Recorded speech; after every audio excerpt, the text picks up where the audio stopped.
امام جلال الدین سیوطی نے بیان کیا الخصائص الکبریٰ میں، امام رازی نے بیان کیا تفسیر کبیر میں، امام زمخشری نے، قاضی بہزاوی نے، جو بڑی کتاب اٹھا کے دیکھ لے تفسیر کی حدیث کی آپ کو ملے گا۔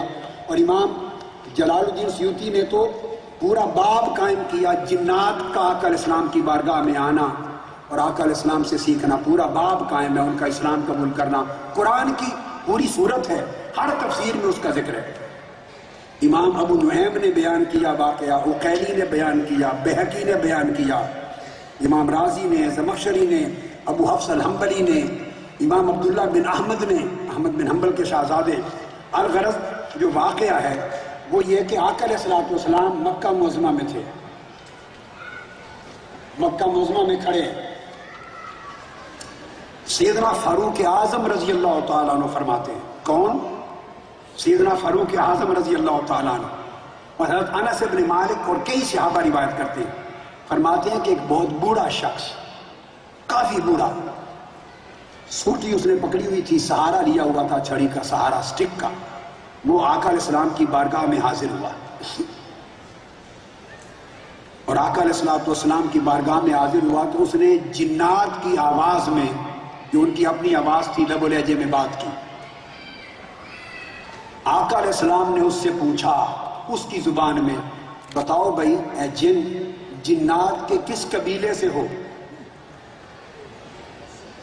اب اس سے اس جن کی زبان اور اس کی بولی اور اس کے لہجے میں بات کر رہے ہیں۔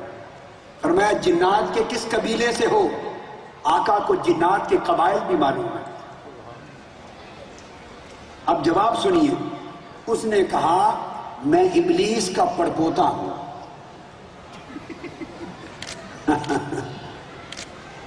ابلیس کا گریٹ گرینڈ سن ہوں۔ آقا علیہ السلام نے فرمایا اپنا نسب بتاؤ۔ اس نے کہا انا حام بن ہیم بن لاقیس بن ابلیس۔ نسب یاد رکھتے ہیں، حام بن ہیم بن لاقیس بن ابلیس۔ آقا علیہ السلام نے فرمایا کہ تمہارے اور تمہارے پردادا ابلیس کے درمیان صرف دو واسطے ہیں بس، ایک تمہارا باپ اور ایک دادا۔ اس نے کہا جی ہاں، ایک میرا باپ اور ایک دادا، صرف دو واسطے۔ آقا علیہ السلام نے پوچھا اپنی عمر کا حال بتاؤ۔ اس نے کہا کہ جب قابیل نے حضرت حابیل کو شہید کیا تھا تو میں چھوٹا سا بچہ تھا، مجھے وہ واقعہ یاد ہے۔ اس نے بتایا حام بن ہیم نے بن لاقیس بن ابلیس، اس نے بتایا کہ میں پھر سیدنا ابراہیم علیہ السلام پر ایمان لے آیا، اور جب انہیں آگ میں ڈالا گیا وہ منظر دیکھا، میں آگ بجھانے کی کوشش کرتا تھا۔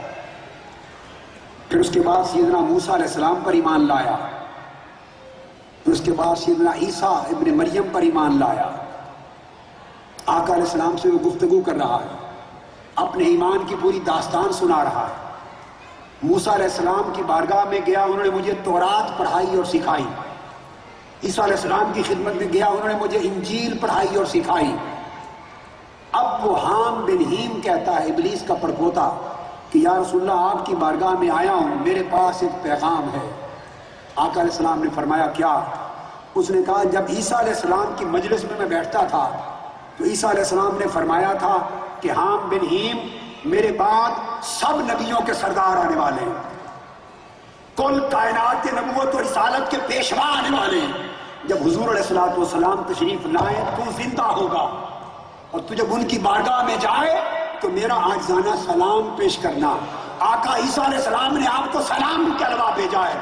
حدیث میں آتا ہے، امام سیوطی، امام طبرانی، بہقی اور ائمہ تفسیر و حدیث لکھتے ہیں کہ یہ سلام سن کر آقا علیہ السلام کی آنکھوں سے آنسو روا ہو گئے، رو پڑے، اللہ کا شکر ادا کیا اور کہا حام بن ہیم تم پر بھی اور میرے بھائی عیسیٰ پر میرا سلام ہو۔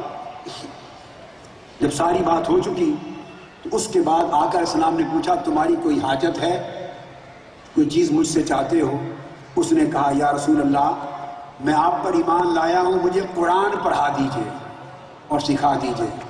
تو فعلمہ النبی صلی اللہ علیہ وسلم 10 سور وقبض رسول اللہ صلی اللہ علیہ وسلم، آقا علیہ السلام نے 10 سورتیں قرآن مجید کی اس کو پڑھا دی۔ اس کو سورہ واقعہ پڑھائی، اما یتساءلون پڑھائی، اذا الشمس کورت پڑھائی، قل یا ایھا الکافرون پڑھائی، سورہ اخلاص پڑھائی، موعظتین پڑھائی، 10 سورتیں پڑھائی۔ اب اس کے بعد سیدنا فاروق اعظم رضی اللہ تعالیٰ عنہ فرماتے ہیں، امام رازی تفسیر کبیر میں اور امام ابو حفص الحنبلی اللباب میں، سیدنا فاروق اعظم فرماتے ہیں کہ آقا علیہ السلام کا وصال ہو گیا، اس کے بعد ہم نے اس کو کبھی نہیں دیکھا، لیکن وہ کہتے ہیں کہ میرا خیال نہیں، مجھے معلوم کہ ابھی وہ زندہ ہے یا فوت ہو گیا ہے، مگر آقا علیہ السلام کی بارگاہ میں اس کی حاضری ہوتی اور یہ واقعہ ہوتا۔